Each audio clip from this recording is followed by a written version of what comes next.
Mr. Speaker, Madam Vice President, honorable members of the United States Congress, distinguished guests, ladies and gentlemen, dear citizens of America, a new nation conceived in liberty and dedicated to the proposition that all men are created equal. I stand before that nation with a conviction of freedom, belief in the alliance, and the resolve to open a new future.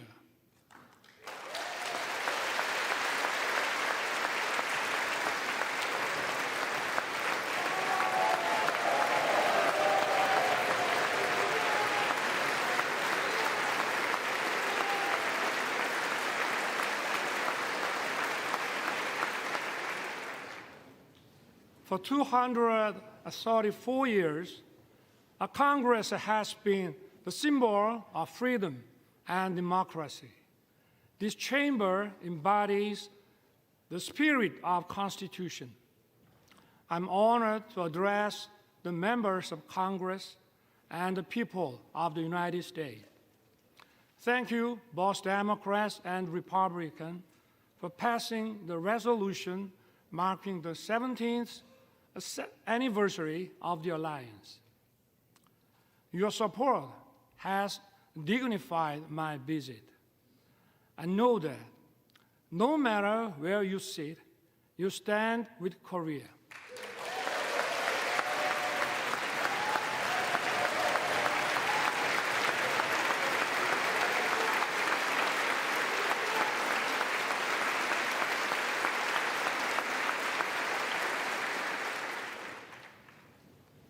Over the past century, we have faced many threats, but the U.S. has always led the world in defense of freedom.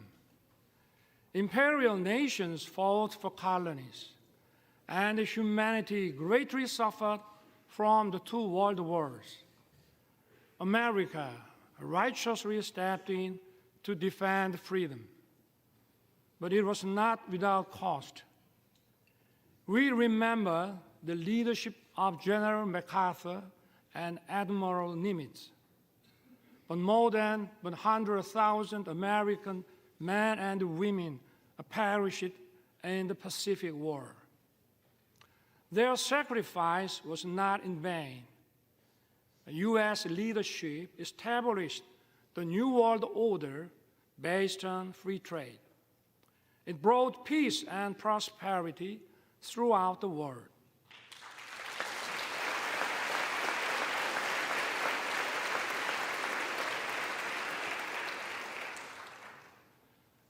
But prosperity was limited to free market economies where communist totalitarian nations did not participate. The world was divided into democratic and communist blocs. In 1950, the Korean Peninsula was on the front line. The Soviet Union helped to rearm North Korea. North Korea's surprise attack threatened the peace on the Korean Peninsula and Asia. Korea's freedom and democracy were on the brink. At that decisive moment, the U.S. did not look the other way. Korean and American soldiers stood shoulder to shoulder and fought bravely. Tales of our heroes were written. General MacArthur caught the enemy off guard with the landing of Incheon and turned the tides of the war. Operation Chromite was one of the greatest decisions ever made in the history of war. The U.S. 1st Marine Division miraculously broke through a wave of 120,000 Chinese troops at the Battle of Lake Changjin.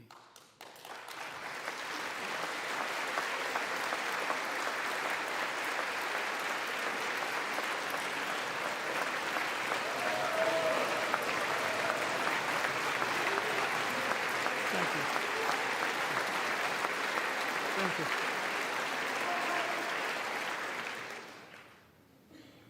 Sons and daughters of America sacrificed their lives to defend a country they never knew and the people they never met.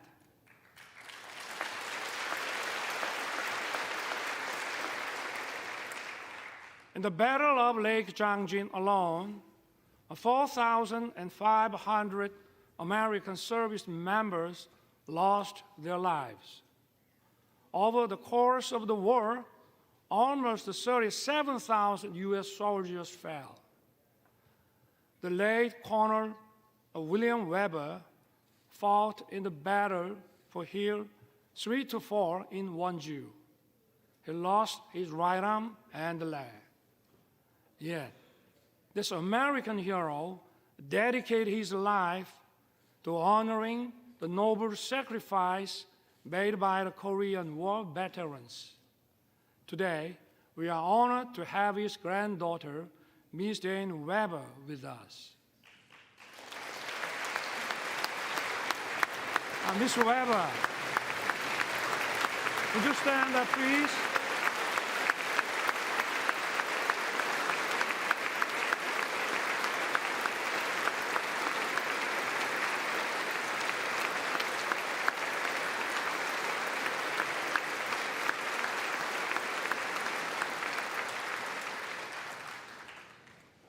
On behalf of the Korean people, I would like to thank you deeply. We salute his noble service and sacrifice. Thank you, Dane. Some of Korean war heroes are your family and friends. The late John Conyers Jr., Sam Johnson, and Howard Coble were veteran congressmen who promoted freedom and democracy. The former Representative Charles Rangel has been a strong supporter of the alliance. Korea will never forget the great American heroes who fought with us to defend freedom.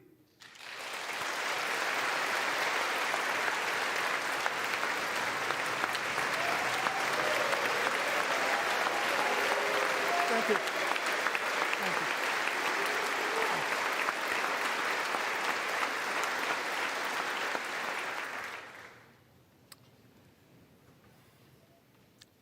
I take this opportunity to pay tribute to all the Korean War veterans and their families.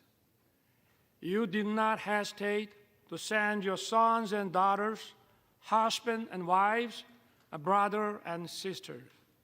You answered the call to defend the freedom of a country across the Pacific.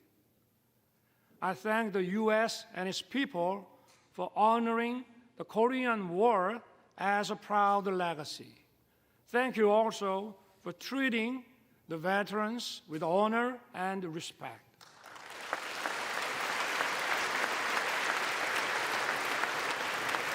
Thank you.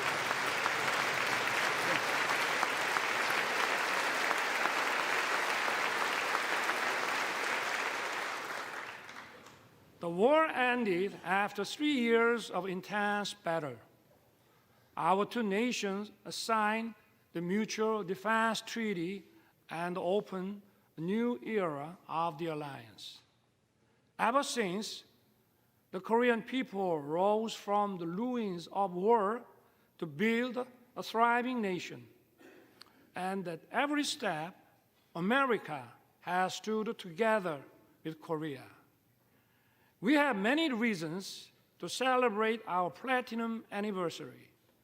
We had no guarantees of success when it started. But today, our alliance is stronger than ever, more prosperous together, and more connected like no other. Indeed, it has been the linchpin safeguarding our freedom, peace, and prosperity.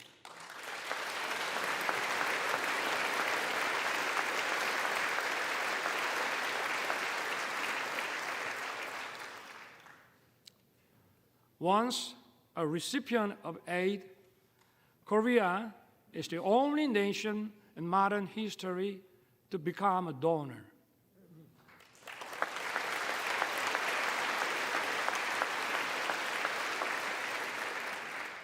This itself demonstrates the success of our alliance. Let me talk about the history of our alliance. The ties of our cooperation and exchange span over 140 years since the establishment of diplomatic relations in 1882. In the late 19th century, American missionaries helped to widely introduce the values of freedom and solidarity to Korea. These values are the foundations of Korea's constitution. They have made a huge impact on our independence movement and the foundations of Korea. Horace Underwood, Hallie Appenzeller, Mary Scranton, and Rosetta Hall are some of the missionaries who set foot in Korea at the end of the 19th century. They built schools and hospitals. They promoted education of women. Their efforts laid the foundations for many Korean women to advance into society as educators, journalists, and doctors. In the early 1960s, the Kennedy administration recommended Professor Lowstow's model for economic growth. President Park Chung-hee wisely embraced the idea and pushed economic development forward. It laid the foundation for Korea to become an industrialized country. Known as a miracle on the Han River, Korea's economic growth rate was unrivaled. Korea was one of the least developed countries after the war. Its annual income was just $67 per capita. Now, its economy ranks 10th in the world.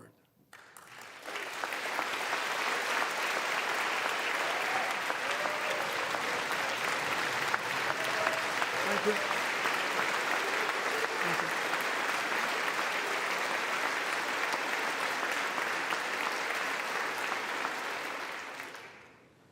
Seoul was once reduced to ashes. Now, it is one of the world's most vibrant digital cities. Busan was once flooded with war refugees. Now, it is the world's second largest port city in terms of transshipment volume. It is also bidding to host the World Expo 2030. Korea is winning the hearts of global citizens. It is dynamic, freedom is thriving, and democracy is robust.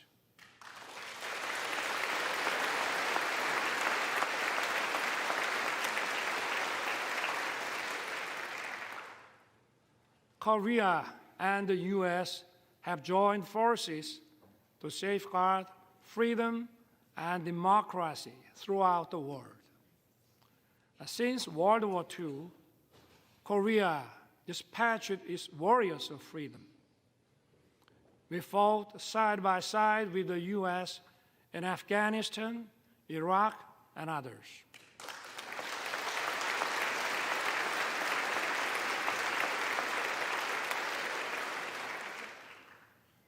For over 70 years in the history of the alliance, we worked together in military and security sectors. We also expanded our cooperation in the economic field. Our relationship has evolved from one of unilateral assistance to a partnership that is mutually beneficial.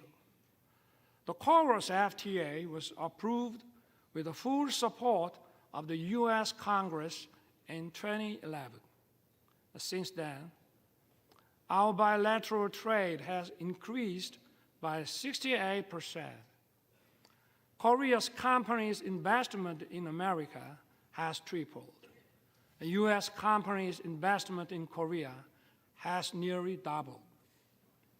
Korean companies are contributing to vitalize the U.S. economy.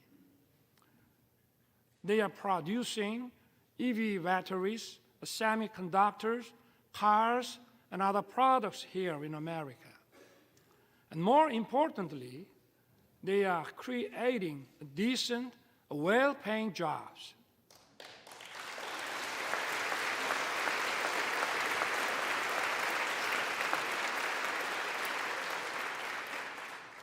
Take Austin, Texas.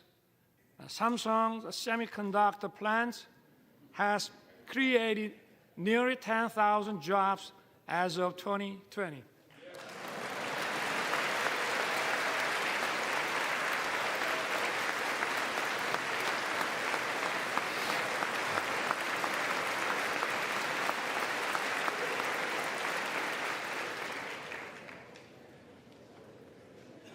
Take Bryan County, Georgia.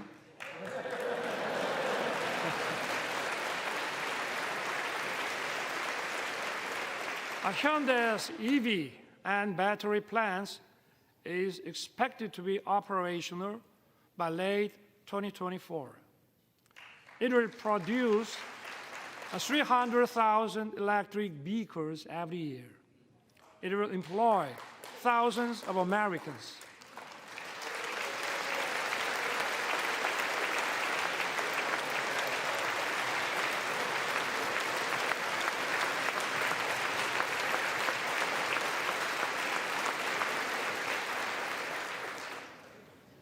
And take Bay City in Michigan. It is a home to SK Siltron CSS, where President Biden visited. It is an example of Korean and American companies merging to achieve even greater growth.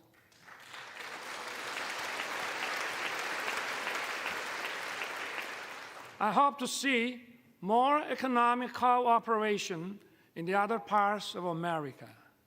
In this regard, I count on your keen interest and support. My friends, years of active cultural and people-to-people exchange have deepened our friendship. This year also marks the 120th anniversary of Korean immigration to the U.S. Early Korean immigrants arrived as workers on the sugarcane plantation in Hawaii. Since then, Korean Americans have made their way into many parts of the American society. They have played an important role of fostering close friendship and writing the history of our alliance.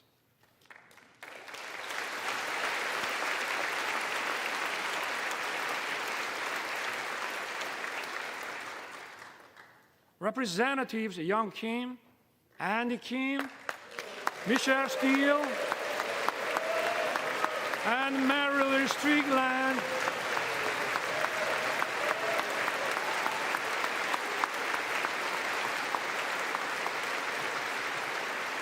are here with us. They are a testament to the alliance spanning generations. That's true for each party.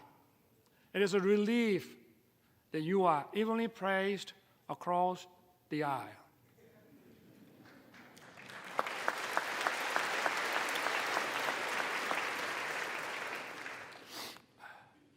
Even more, culture is helping to further deepen our understanding and friendship.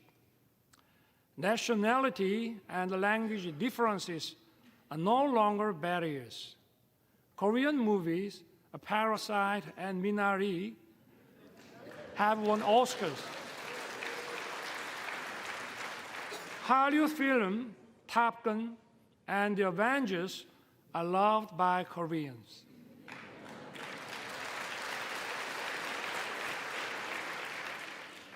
I also love Top Gun and Maverick and the Mission Impossible. And even if you didn't know my name, you may know BTS and Blackpink.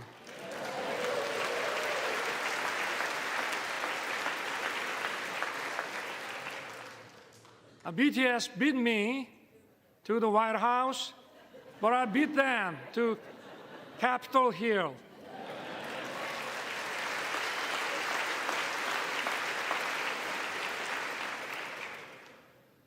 Korean and American singers are reaching high places in each other's music charts is no longer a surprise. The US create global platforms like Netflix. Korea has produced a popular series such as Squid Game.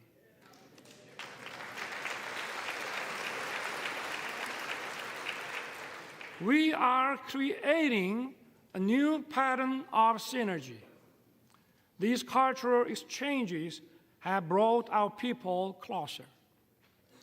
According to Chicago Council on Global Affairs, Americans' positive views of Korea have reached the highest level since 1978.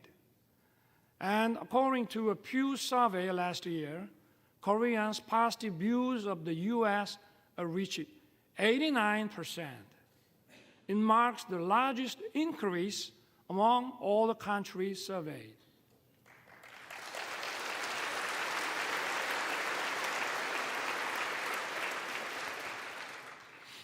Korea and the U.S. agreed to set up an assistance program for our students. It will help them to study and find jobs actively in each other's country.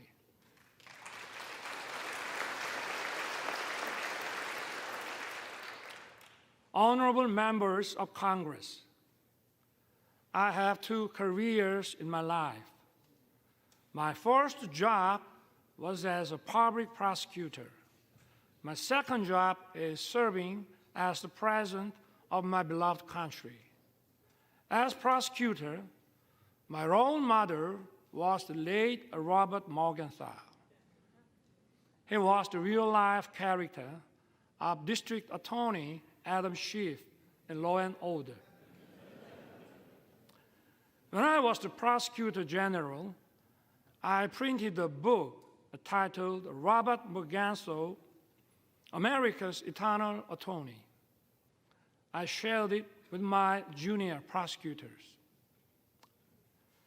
In the preface, I included the phrase, an attorney who is silent in the face of great evil will not even stop pickpockets in the neighborhood. Today, our democracy is at risk. Democracy is a community's political decision-making system to protect freedom and human rights. Such decision-making must be based on truth and freely formed public opinion.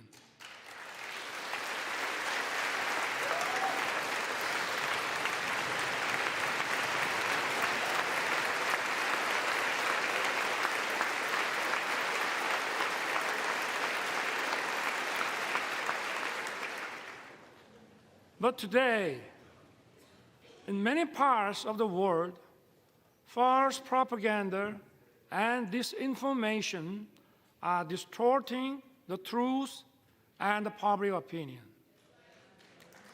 They are threatening democracy.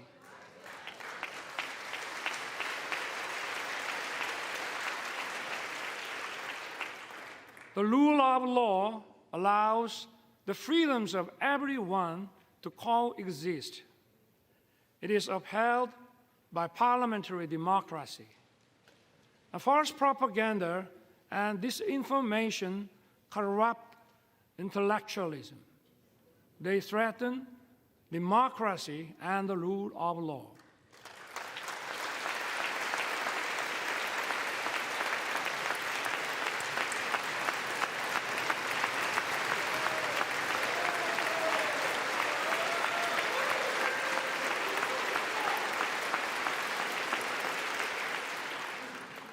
Such totalitarian forces may conceal and disguise themselves as defenders of democracy or human rights.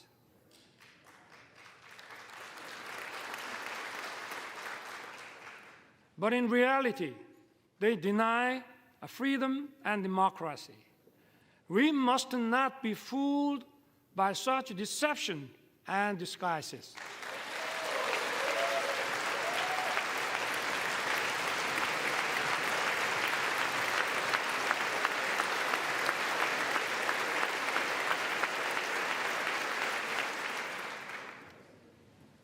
We have for so long protected democracy and the rule of law with our blood and sweat. We must work together and fight the forces of falsehood and deception that seek to destroy democracy and the rule of law.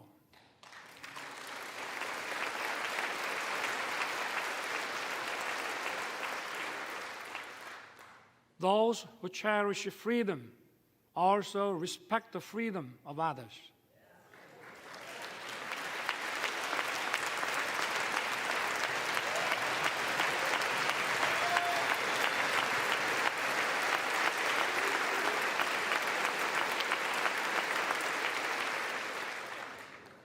Thus, freedom brings peace.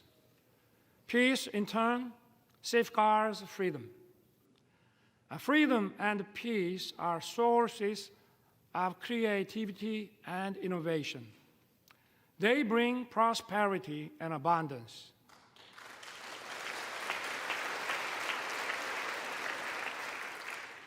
Our alliance was forged 70 years ago to defend Korea's freedom. The alliance has now become a global alliance that safeguards freedom and peace around the world. Korea will fulfill the responsibilities. It will play its part that matches its economic capacity.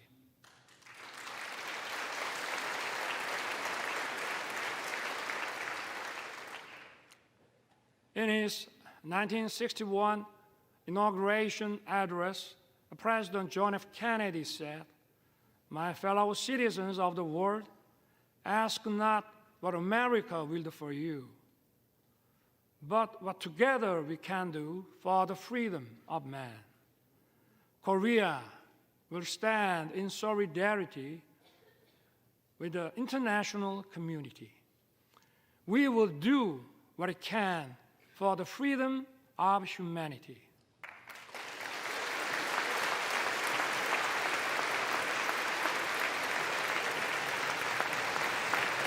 Thank you. Thank you. Thank you. Thank you.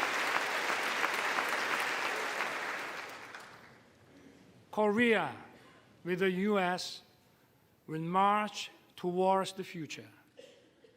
As I took office last year, I pledged to rebuild Korea, a nation belonging to the people, rooted in freedom, democracy, and market economy, a nation that the people can be truly proud of as it fulfills its role as a responsible member of the international community. Together with the U.S., Korea will play the role as a compass for freedom. It will safeguard and broaden the freedom of citizens of the world.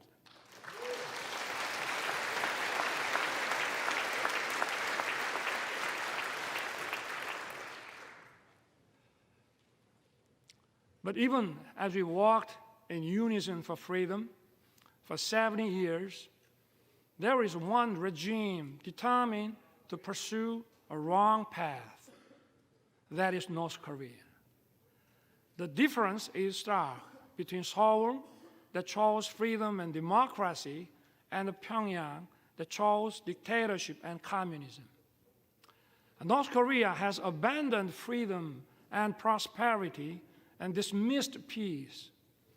North Korea's nuclear program and missile provocations pose a serious threat to the peace on the Korean Peninsula and beyond. To deter its reckless behavior, the alliance must stand united with determination. As President Reagan once said, "There is a price we will not pay. There is a point beyond which they must not advance." We must make his words clear to North Korea.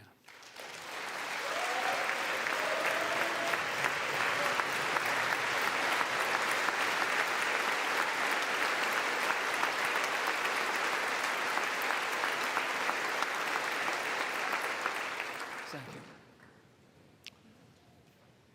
you. Yesterday, President Biden and I agreed to strengthen the U.S. extended deterrence.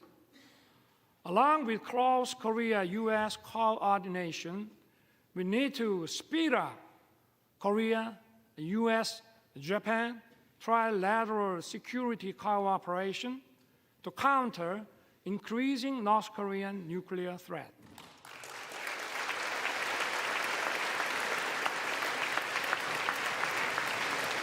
Thank you.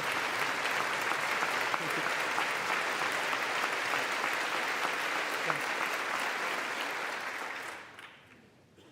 My government will respond firmly to provocations, but at the same time, we will keep the door open for dialogue on North Korea's denuclearization. Last year, I proposed the audacious initiative. It will significantly improve North Korea's economy and livelihood.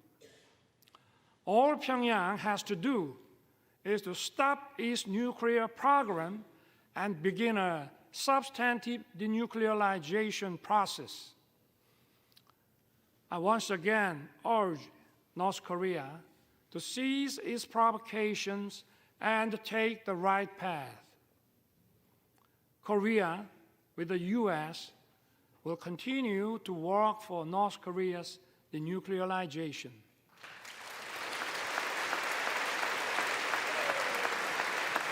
Thank you. Thank you. Thank you.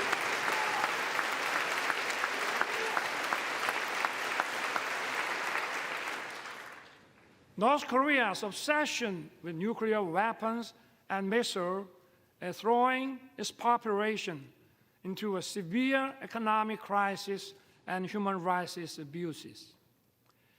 We must raise global awareness of dire human rights situation in North Korea. We must not shy away from our duty to promote freedom for North Koreans.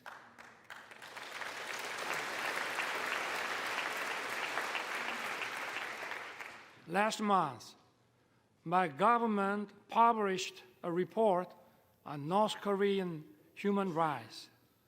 We released it to the public for the first time. The report documents a wide range of abuses in North Korea. It is based on testimonies of 508 North Korean defectors collected over the past 5 years. It records many cases of serious violations of international norms, such as the Universal Declaration of Human Rights and other human rights agreements. Unspeakable and horrendous incidents took place. Men and women being shot and killed for violating COVID-19 prevention measures. Some being publicly executed for watching and sharing South Korean shows. And people being shot in public for possessing the Bible and having faith. We need to raise awareness. We must inform the world of the gravity of North Korea's human rights violations. I ask for your help in improving North Korea's green condition.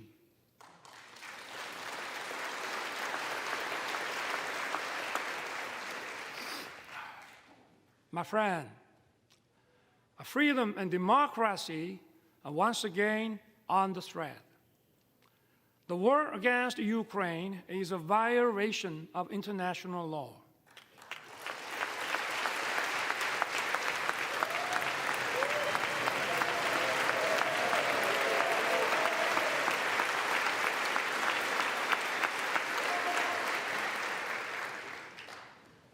It is an attempt to unilaterally change the status quo with force. Korea strongly condemns the unprovoked armed attack against Ukraine.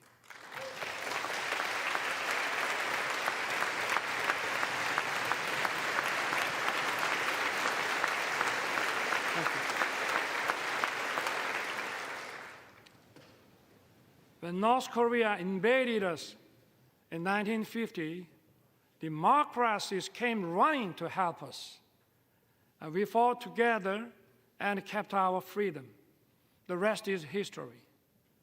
Korea's experience shows us just how important it is for democracies to uphold solidarity. Korea will stand in solidarity with the free world. We will actively work to safeguard the freedom of the people of Ukraine and support their efforts in reconstruction.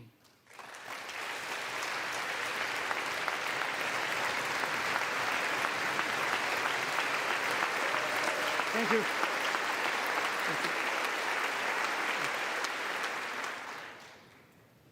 Honorable members of Congress, so far, 6 Korean presidents spoke at this important chamber. The first Korean president, Dr. Lee Sung-man, delivered his speech in 1954. After 35 years, in 1989, President Roh Tae-woo, standing at this podium, said the following: "The nations of the Pacific have made open society and market economy and the engine that drive the fastest growing region in the world. The Pacific will become even more important to the U.S., and Korea will begin to contribute more to the prosperity and peace of the region. I look forward to the day when some future Korean president may be invited to address this distinguished assembly and describe the vision I spoke of today as an achievement fulfilled, not as tomorrow's hope." President Roh's vision has become a reality. Thank you. Thank you. Thank you.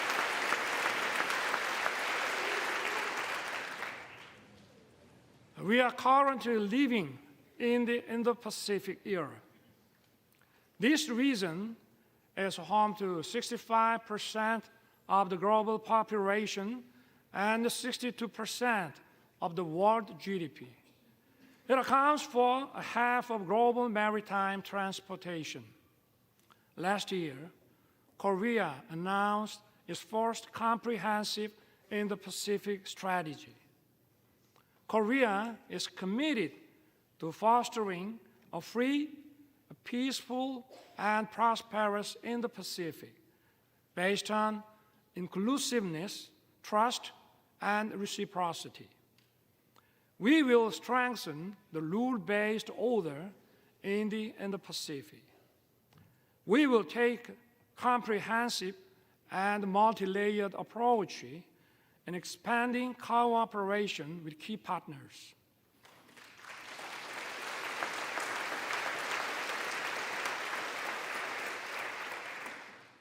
This also means that the stage for the alliance is expanding.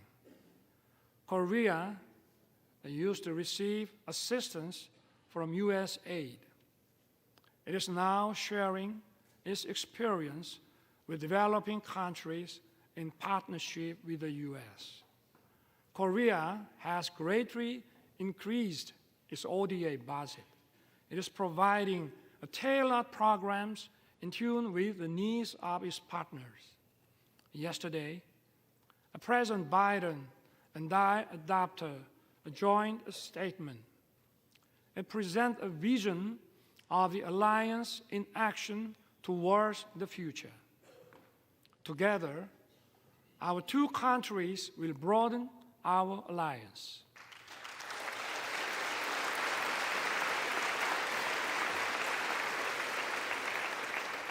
Together, we will lead in innovation beyond the security and foreign policy. We will work closely on artificial intelligence, quantum technology, bioscience, and Open RAN.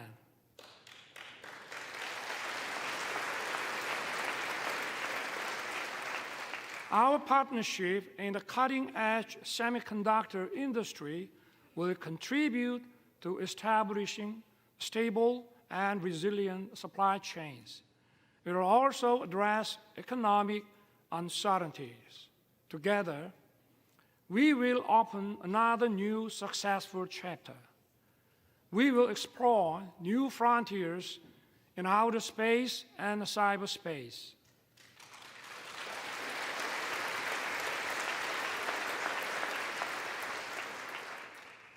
Korea and the US are the world's top technological powers leading innovation and creativity. Together, we will create a great synergy.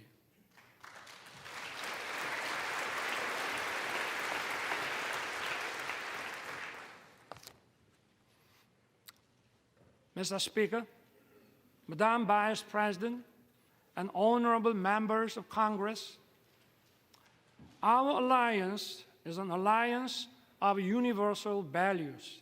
Freedom, human rights, and democracy are the very foundations of our bonds. Our alliance is for justice.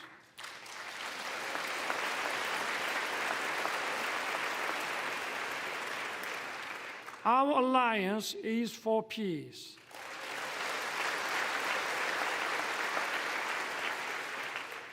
Our alliance is for prosperity.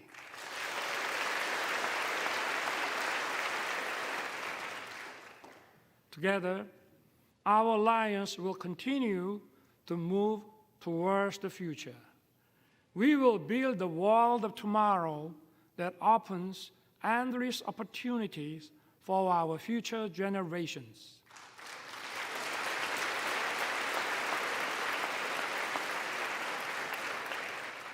I look forward to everyone being on board for our new journey together.